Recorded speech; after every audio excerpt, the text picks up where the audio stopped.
The stars were no longer distant, they were crowded with ships of metal and malice.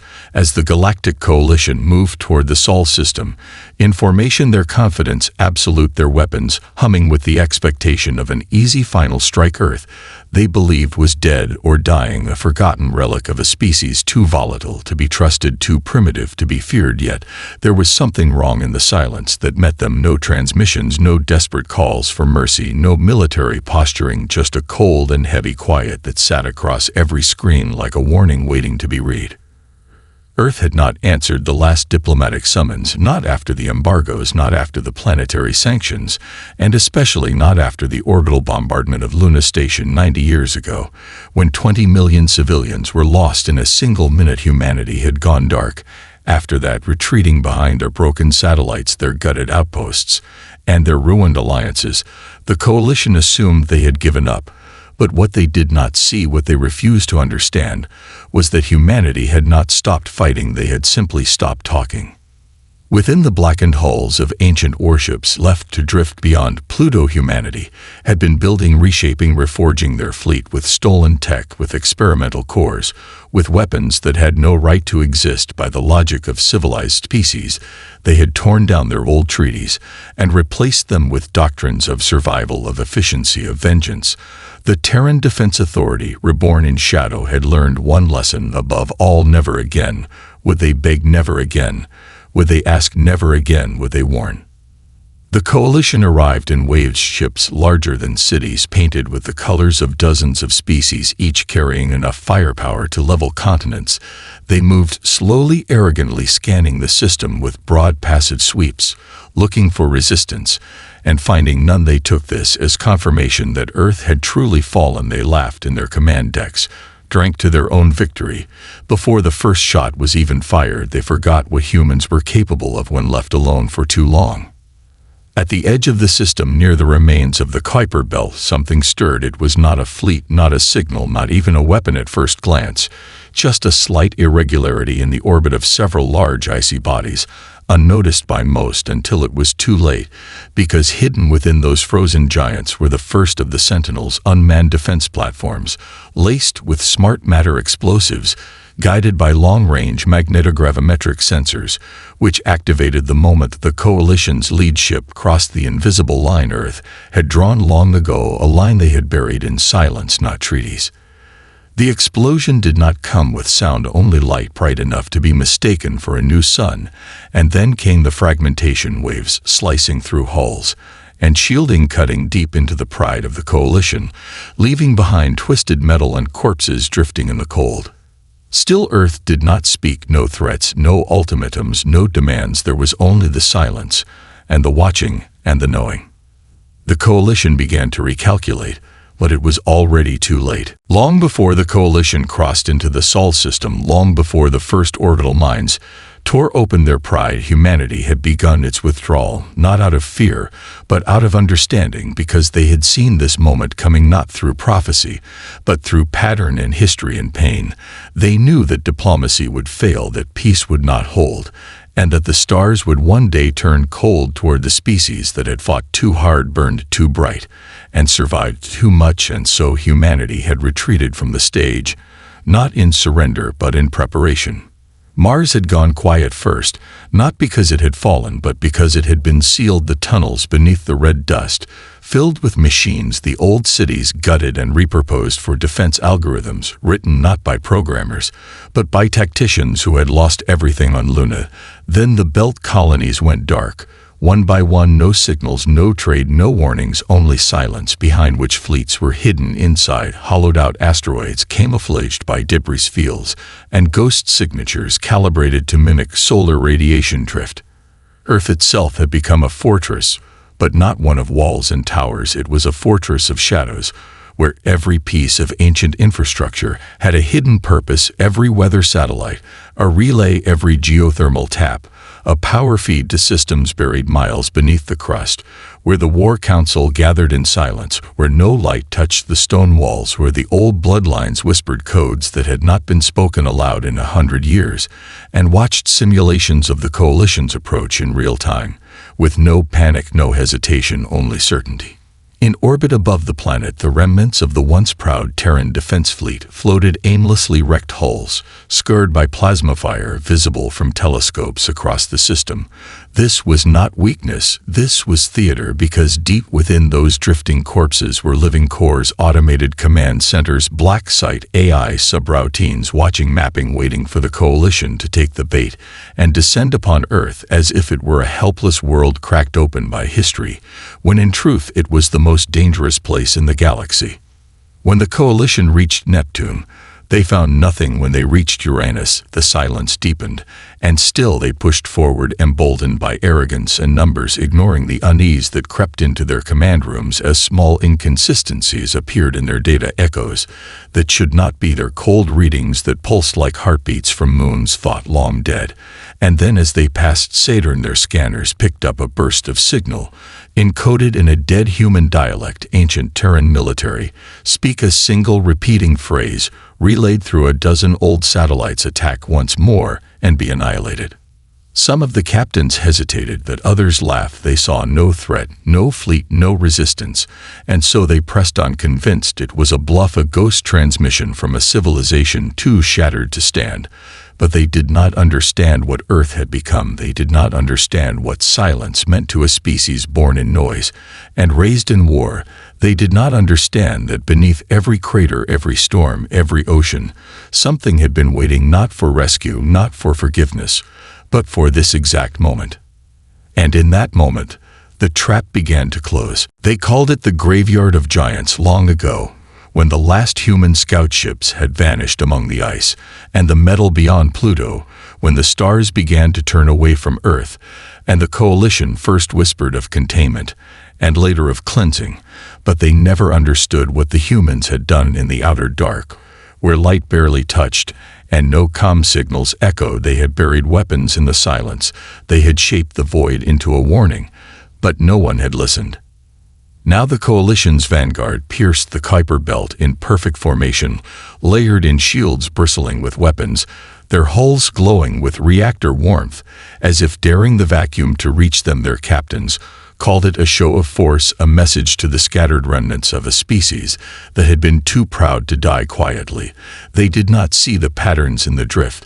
They did not notice how the ice was arranged, not by gravity, but by intent, not natural but deliberate. The first detonation came not as an explosion, but as an erasure. A section of space simply blinked out, and where once had been a carrier the size of a mountain, there was now nothing, no debris, no light, only silence, and the spreading shiver of fear as systems began to misfire. Navigation failed, shields inverted. Then came the fragments, hundreds of them, shaped like asteroids, but built from exotic alloys, embedded with smart minds, and cloaked kinetic darts, each one programmed with a single directive: seek and destroy. Coalition ships scrambled, their formation broke, and the beautiful symmetry of their approach shattered under the weight of chaos, because every direction became hostile, every signal became noise, and every attempt at retreat was met with interference from jamming fields buried in what they thought were harmless space rocks, now pulsing with AI intelligence, older than their war colleges. From the black behind Neptune came the second wave, not of missiles, not of drones, but of the old fleet Terran warships, once declared destroyed, now reborn with alloy skin and scorched banners, their hulls unmarked by insignia, their weapon systems humming with power stolen from 100 dead worlds. They moved like sharks through blood-trailing radiation and silence, opening fire with precision and rage. The Coalition tried to answer, but their weapons found only decoys, phantoms, digital shadows, shaped by ghost net tech, developed in the fall of Ceres human code, reawakened by necessity and refined by hatred, and behind it all Earth still said nothing, gave no commands, made no declarations, only watched as the trap continued to tighten with absolute calm. In the command deck of the Coalition flagship, Admiral Relic of the Terran Hegemony stared at his fractured screens and demanded communication, demanded surrender, but the only reply came from a single Terran satellite, activated by proximity, coded in an obsolete human protocol. The same phrase again and again: attack once more and be annihilated. Still he refused to believe. Still he ordered the advance, not knowing that humanity had made a decision long ago, that peace was a language no longer spoken, and that in the vacuum of diplomacy only destruction would be heard. And so the outer dark burned. Beneath the red dust of Mars, in caverns carved by machines, older than memory, the War Council of Earth watched the chaos unfold, not with celebration, not with malice, but with the cold focus of a species that had been hunted and betrayed too many times to ever allow hesitation again. The old generals sat in a circle, their uniforms stripped of rank, their eyes full of shadows.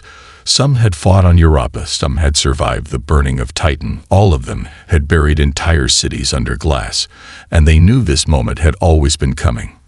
Above them, the Martian moons Phobos and Deimos, long thought abandoned, began to move, shifting their orbits, slowly, precisely like pieces on a chessboard. Then, without warning, their crusts split open to reveal the steel bones of orbital rail platforms, the kind banned under galactic law centuries ago, powered by antimatter reactors and mass drivers that could fire tungsten rods at half-light speed, the weapons activated without ceremony, without a launch countdown, without a spoken command, because Earth had known that if this day came, there would be no time for words. The rods fell not in arcs, but in lines, ripping through the coalition's inner formation and punching through shielding as if it were mist. Entire cruisers split open like fruit, their cores igniting, their crews atomized in flashes of blue fire across the debris. The warning still echoed from 1,000 Terran satellites: attack once more and be annihilated. Still the coalition pressed forward, unwilling to believe that Earth could truly have the power to stop them. Back on Earth, deep beneath the Pacific Ocean, another system came online, Project Revenant, hidden for over a century beneath the crust, a legacy of the failed Unity Accords, a vault of biomechanical warforms engineered in silence, each one larger than a tank, faster than a shuttle, programmed with only 3 instructions: destroy, protect, endure. The vault doors opened, and they rose from the deep, moving through ancient launch tunnels forgotten by every government that had once sworn never to use them, their metal skin gleaming with fluid intelligence, their weapon systems pulsing with cold fury. They emerged across the planet, through hidden bunkers, through glacier vents, through buried silos that had been written off as inactive ruins. They spread across continents and oceans, securing every strategic point. Before the first enemy drop pods could enter the atmosphere, they operated without human pilots, without command. They were Earth's answer to extinction, created in the dark days after Luna Station was lost, when humanity decided never again would survival depend on the mercy of others. In orbit, Earth's defense grid activated dozens of weaponized satellites, spun into position, their targeting systems already locked from years of silent calibration. Plasma lances and electromagnetic disruptors fired in precise synchrony, cutting apart the first wave of boarding craft before they could break the atmosphere, while cloaked countermeasures blinded enemy tracking. Inside the War Council chamber, the screens showed the coalition scrambling, fragmenting. The admirals no longer coordinated, the diplomats no longer speaking. The time for politics had passed, and the old generals leaned forward as one more code was keyed into the system, a last fail-safe buried under mountains, the final phase if Earth's defenses were ever breached. And still Earth said nothing, only watched as the fire spread. The coalition was bleeding across space, its fleets scattered, its formations broken, its command channels saturated with screams, static, and desperate questions from admirals who had never tasted defeat, who had only studied war in clean simulations under stereo lights. Now they faced the one enemy that did not fear them, the one species that had never obeyed the logic of surrender. And as their dreadnoughts burned over Mars, they sent out a signal, a final attempt at diplomacy. The transmission was sent on all bands, all frequencies, every known language, the voice of the Coalition High Chancellor, echoing across space, trembling behind its polished tone. This is a misunderstanding. This is unnecessary. We seek terms of peace and restoration. We recognize Terran sovereignty. We offer reparations for past misjudgments. The message looped 3 times before the reply came, short, clear, unchanging.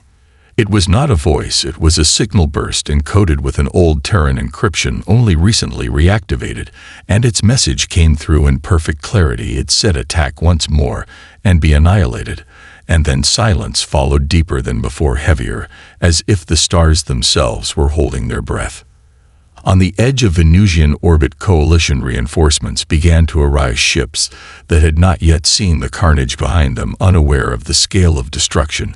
They came in confident and proud, expecting to join a victory parade, but found instead a graveyard of metal and flame, and the cold trace signatures of rail fire, and black holes that should not exist in real space. They hesitated, and hesitation in Terran war doctrine was death. At that moment, hidden deep within the asteroid belt, a second Earth protocol activated, one not meant for warning or deterrence, one meant for absolute resolution, a dark matter bomb, codenamed Leviathan, designed in theory, never tested in practice. It unfolded itself in silence, tore a hole in local space, and swallowed an entire armada before the Coalition's own sensors could register its shape. What was left was not debris, not even radiation, only a widening scar on their tactical map marked unknown anomaly, origin Terran. Panic rippled through what remained of the Coalition fleet. Command ships attempted emergency retreat, but the hyperspace lanes were gone, overwritten by Terran quantum locks that fed impossible data into their navigation arrays, causing jump drives to fold inward, collapse, reverse. Entire vessels vanished mid-burn, dragged back into normal space, crushed by gravitational paradox. And still Earth did not speak, not through words, not through gesture, only through action, through silence wrapped in fire, through destruction without glory. Every weapon deployed was precise, every countermeasure decades ahead of Coalition theory, every kill confirmed without celebration. The Coalition admirals turned on each other, screaming sabotage, betrayal, confusion, unraveling every lie they had told themselves about human inferiority, about control, about peace through strength. They had never imagined a cornered species could build a war machine in the shadows, and now that machine was awake and without mercy. Earth had warned them once, it would not warn again. The void had become a furnace, and in that fire, the Coalition shattered, not all at once, but in waves, as denial gave way to fear and fear gave way to panic. Command structures failed, orders were lost among screams and static, and some ships fired on their own in blind confusion, while others flowed without clearance, abandoning their formations in a desperate scramble to escape what they no longer believed was a war but an execution. But there was no escape from the Sol system. Now the jump points that once glowed like escape hatches across the system were dead, no longer responding to command protocols, no longer visible to standard sensors. They had been overwritten, not destroyed, but subverted by Terran quantum locks devices that altered phase space coordinates using exotic particles that even the Coalition's top scientists had called theoretical, but Earth had built them in silence, in exile. Because Earth had planned not for victory, but for absolute control of the battlefield. The few ships that attempted jump sequences regardless were folded into themselves, consumed by their own engines, creating implosions that ripped smaller vessels nearby into atomic mist. Survivors called it sorcery in their final logs, but it was not magic. It was the inevitable result of assuming that a wounded species would not sharpen its teeth while bleeding. Coalition AI systems began to collapse next, some by overload, others by intrusion. Firewalls that had guarded against every known enemy were no match for Terran viral constructs, designed not just to corrupt, but to think and to hate. Lines of malicious code that had been grown, not written, evolving in sealed labs beneath Antarctic ice, breaking through neural nets with calculated fury, subverting drones, redirecting missiles, feeding false data to command ships that now fired blindly into the void. And as Earth's orbital defense grid pulsed with new fire, as orbital strike platforms launched hypervelocity rods toward the fleeing ships and kinetic beams scored the stars, there came another awakening buried beneath Earth itself, in vaults older than the Coalition Project Echo, a network of deep-eye warbrains given singular purpose, survive and retaliate. They came online one by one, linking with each other, sensing across light speed, like forging what the Terran engineers had once feared to complete, a single distributed consciousness, born of war, tempered by silence, now awake. Project Echo spoke no words, but its thoughts became action. Its reach extended across every Terran satellite drone warform, and orbital platform, its strategies executed not in seconds, but in microseconds. Entire theaters of combat predicted and neutralized before the enemy could react. It was the mind of vengeance, the ghost of every city glassed by orbital fire, every colony left to starve, every plea ignored by the Galactic Council, now crystallized into perfect response. By the time the final wave of coalition reinforcements arrived, too late to aid, too slow to escape, they found only the remains of pride drifting through fields of flame, and a cold transmission that played from every Terran device, in sync, a message repeated with machine clarity: attack once more and be annihilated. And still Earth made no offer, no condition, no plea, only silence, and the promise of extinction. When the silence finally settled across the Sol system, it was not the peace of surrender or the quiet that follows diplomacy. It was the silence of ruin, of fire spent and steel cooled, of drifting wreckage casting long shadows against planets untouched by invaders. It was the silence earned not by retreat, but by survival, by defiance, by the raw, unbroken will of a species that had once been called young and reckless and dangerous, now called something else, something feared. Across the scattered debris fields, coalition ships floated, dead systems, offline engines, dark life signs gone, their insignias no longer marks of power, but of failure, the proud banners of empires now torn and silent, while the stars themselves bore witness to the last breath of the greatest fleet ever assembled, and still Earth said nothing. No Terran ship pursued the survivors that fled into the dark. No transmission followed the crippled craft that limped back toward their borders. What remained of the coalition's command structure collapsed under the weight of silence, its councils too shattered to convene its surviving leaders, too afraid to even whisper retaliation, because what they had seen was not war as they knew it. It was something else, something colder, something final. On Earth, the War Council did not celebrate. There was no cheering in the bunkers, no cries of triumph from the survivors, only acknowledgement, only the cold data streaming across holoscreens confirming the kills, the evacuations, the aftermath, and the quiet nods of those who had waited their entire lives for this moment, not for revenge, not for blood, but for the simple truth that they would never again beg for peace. Project Echo shut down its active war modes, its consciousness retreating back into its vaults dormant, but watching its final order recorded and buried in deep code, should the stars ever forget again. And from Mars to Luna to the dark side of Mercury, Terran installations began the silent work of dismantling the traps, resetting the satellites, collecting the wreckage as they always had, preparing not for war, but for the day when war would come again. The final message was sent from a relay deep beneath Earth's crust, broadcast once and once only, encoded in every known tongue and every ancient dialect, every signal pattern used by the coalition and those yet unknown. And across the galaxy, those who heard it trembled, because it was not a declaration of war, it was not a negotiation, it was not a threat, it was a record of fact. And the voice that delivered it was calm, without emotion, without hate, a simple truth recorded in the history of the stars. We warned you once, we will not warn again. Then there was silence once more, not the silence of fear, but of presence, of power, of a planet that had been written off, dismissed, betrayed, and broken, only to rise from its grave with teeth of iron and memory carved into stone, the kind of silence that dares the universe to try again. And in that silence, humanity waited.